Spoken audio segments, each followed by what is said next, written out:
get a little harder to step up on when you get a little older.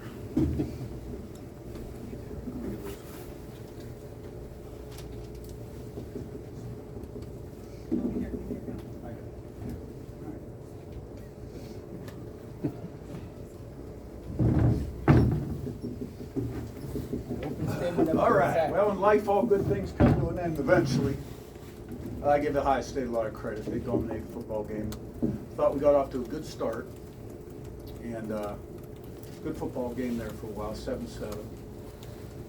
Came up with a turnover on defense and a fourth down stop. And then we got a first down on offense at 7-7. And then we come up 3rd and 1. And by all indications, they jumped off sides, which would have given us the first down. But, we got called for the penalty. I'm not sure they made the correct call. And we came up 3rd and 6, and we got sacked. And from that point on, and I'm not saying the game would have been different on that call. That's not what I'm saying at all. That's where the game really changed, I'd say, is around that point. We couldn't protect the quarterback. We had communication errors in pass pro. Every time we dropped back to pass, something bad happened. And it seemed like we were in that end zone to our left for 5 years. It was like a nightmare.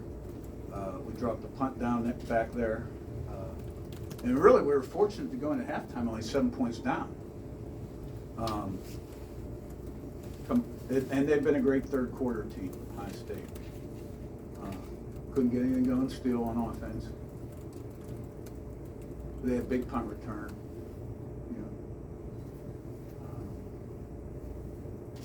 So I was proud of the way we fought back and got it within 2 scores there, 31-15. But didn't like the fact that we gave up the run and lose a touchdown. But they won. They deserved to win. They're a terrific football team. And coupled with the noise, it made it a very, very, very challenging day for us. And I give them nothing but credit. Back to this.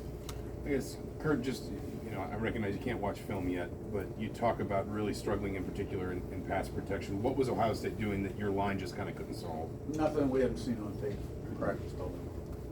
I think you couple it with the noise and having to go to a silent count, because center couldn't hear. And then the speed at which they do it at compared to our scout team. And pressure at the moment, our guys just didn't respond very well. Sometimes we had missed assignments, sometimes we had communication errors, sometimes we got physically beat. But it wasn't very pretty. Isn't that? Your team has obviously built a lot of confidence and played that way. Did you feel in this game you were having a harder time, guys, after that turning point in the second quarter, kind of putting plays past you, or at halftime feel like they were deflated at all? No, I think we came out, I felt good at halftime. And here's how I felt. We were down 14-7, fortunate to be only 7. That's how I felt. And all we had to do is get our feet back on the ground and kind of settle the game down a little bit. And that the longer the game went, the pressure then would shift to them. That we could stay, within striking distance. But then they had those scores, we just couldn't respond.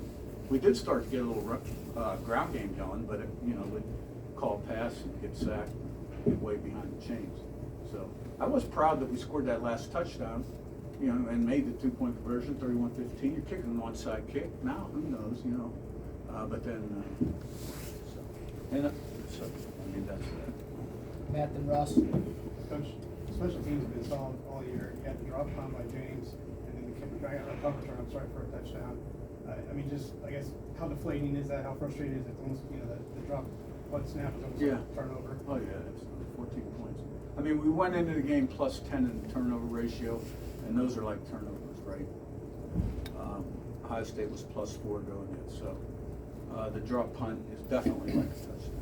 And the punt return, there may have been a couple nicks in the back that weren't called, but still. It's not good. It's not good football. Ross and left. And Curt, Pat. the big thing going into this was just getting the playoffs. Yeah. What did you show today? We didn't handle the noise very well. We just didn't. And they're an excellent football team. And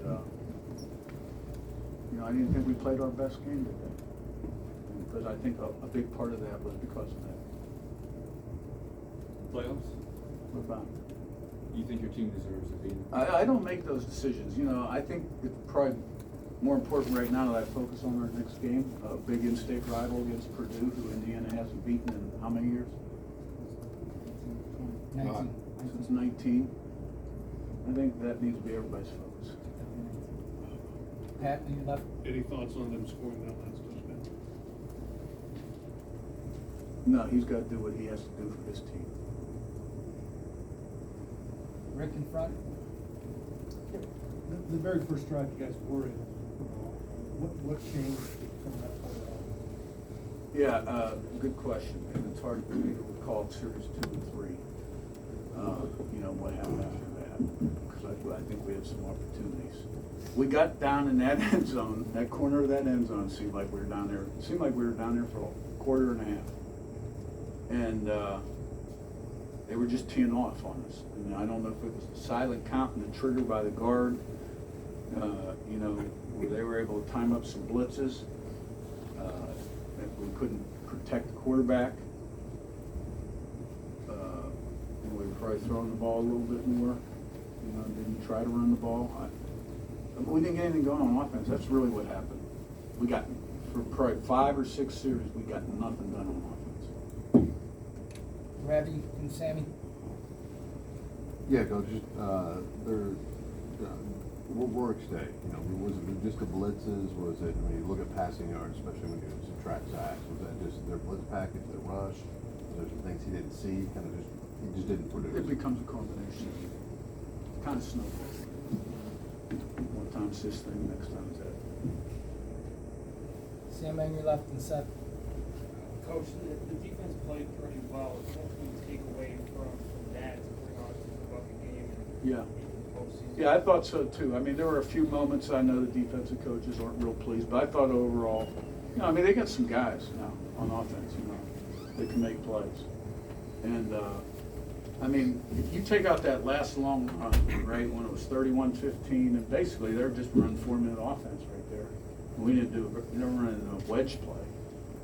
And the guy spits it for 39 yards down to about the 1. You take that run out of there, they're under 300 yards total offense. Not bad. But now offense and special teams has to carry their shit. But I think our defense played hard and they've been pretty darn consistent all year long, as our football team has too. But we're talking about today. Seth right in front and Dane. Yeah, you mentioned pressure in the moment when you're talking about the pass protection and some of the uncharacteristic things that you guys did today. Did you see that start to wear on your guys at all today? No, I think maybe pressure of the moment was the wrong term. Maybe it was the ability of the opponent. And this is a good football team that went to Oregon, lost the last drive of the game at Oregon with a controversial offensive PI call. This team's loaded. Loaded. Dane go in front, Jake. On not handling the noise well, how much of a surprise is that for you? You know, one of the rosters